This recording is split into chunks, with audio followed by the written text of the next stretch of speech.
Assalamualaikum warahmatullahi wabarakatuh. Shalom, Om Swastiastu, Namo Buddhaya, salam kebajikan, salam sejahtera buat kita semua. Perkenalkan, kami dari kelompok 2 dalam mata kuliah Hukum Asuransi Konvensional dan Syariah yang terdiri dari saya sendiri, Jaya Sandi, rekan saya Anton Nugraha, Indriani, dan Rahmat Saputra. Dalam kesempatan kali ini, kami berusaha mengkapi tugas dari mata kuliah Hukum Asuransi Konvensional dan Syariah dengan mengangkat topik dan materi terkait reasuransi. Mengenai reasuransi dalam artian umum, sebetulnya tidak dapat dipisahkan dari makna asuransi itu sendiri.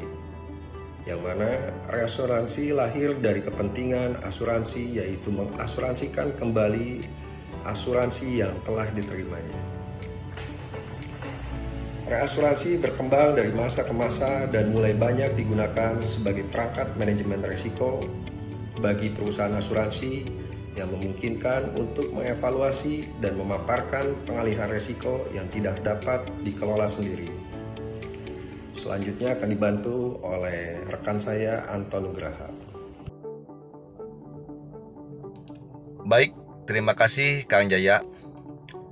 Sebelum melanjutkan kepada pokok pembahasan mengenai reasuransi, mari kita ulas sedikit terlebih dahulu tentang perusahaan asuransi itu sendiri dari struktur pasar dan konsep bisnisnya. Usaha perasuransian dewasa ini berkembang seiring dengan zaman, di mana hal ini disebabkan oleh risiko-risiko yang juga mungkin timbul serta bertambah di dalam perkembangan yang terjadi.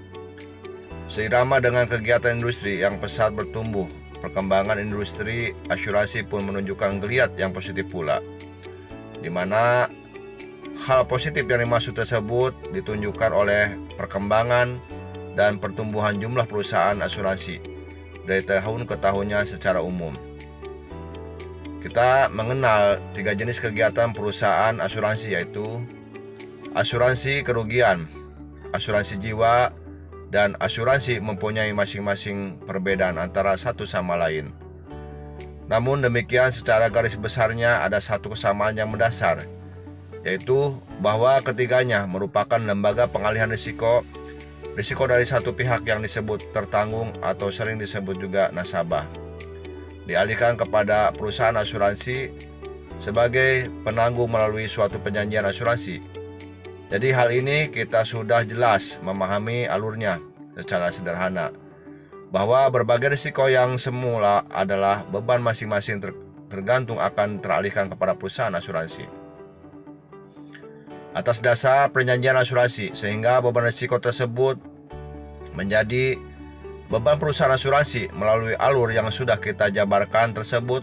Maka dapat dilihat dalam hal ini berarti perusahaan asuransi tersebut memikul tanggung jawab yang sangat besar, sehingga perusahaan asuransi juga berusaha untuk mengalihkan kembali risiko yang telah ia terima, atau paling tidak memperkecil tanggung jawabnya tersebut. Usaha pengalihan risiko yang dilakukan oleh perusahaan asuransi tersebut lazim dikenal dengan suatu kegiatan, yaitu reasuransi. Mudah-mudahan dari sekilas pemaparan mengenai tertanggung dan perusahaan asuransi tersebut dapat membantu kita. Selanjutnya, untuk memahami penjelasan mengenai reasuransi. Reasuransi dapat dikatakan sebagai suatu cara yang efektif untuk memberi proteksi terhadap risiko-risiko tertanggung yang telah diambil alih oleh perusahaan asuransi.